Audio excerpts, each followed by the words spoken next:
Hey everyone, it's Will, Gamer Dad, with another video for you.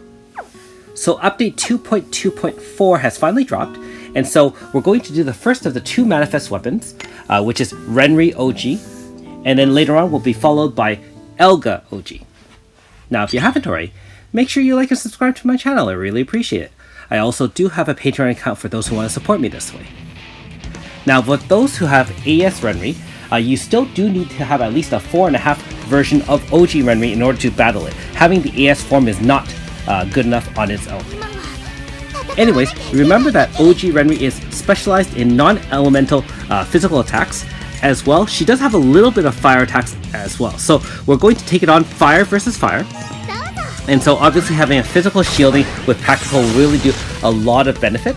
I also did bring in Gilna to help with power and int down. Now the int down doesn't really affect anything since most of her effects are physical based. However, you can see her first move is already power up, so she can do a significant amount of damage, and I know that the second battle is going to be a lot tougher than the first one.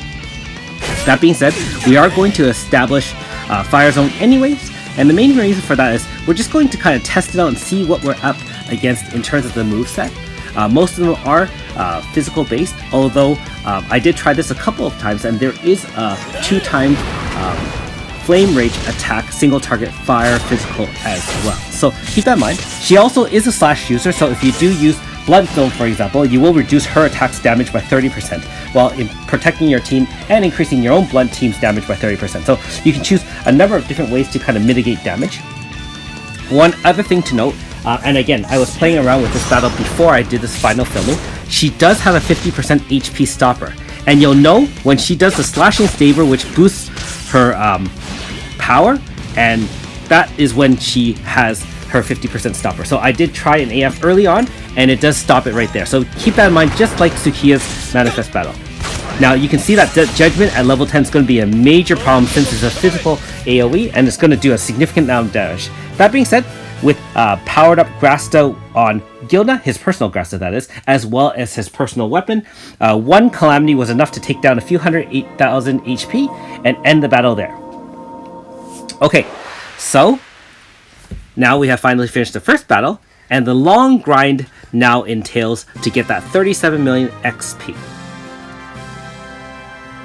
And we have Sin Divider. Nice! Stop flexing, Dad! I'm really glad that iOS seemed to have the updates for some of these earlier than the aforementioned 8 PM local time. Right now it's about 6:30, so I got this update about an hour and a half ahead of time, which is nice because that I can kind of get it out of the way and then help my wife get dinner ready and of course spend time with the kids. Okay, so as usual, we do get 50 stones, 1 gold badge, so that's very nice. And as usual, I will show you my Lodo and moveset as well.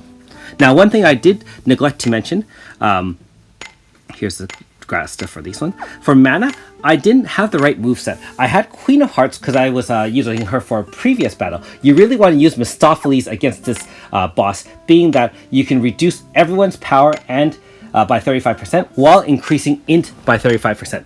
That won't benefit Renri's manifest by much, but it will help protect your damage by reducing her power. And of course, you can just wait until the effect fades and then do one large AF once the half bar HP stopper is hit.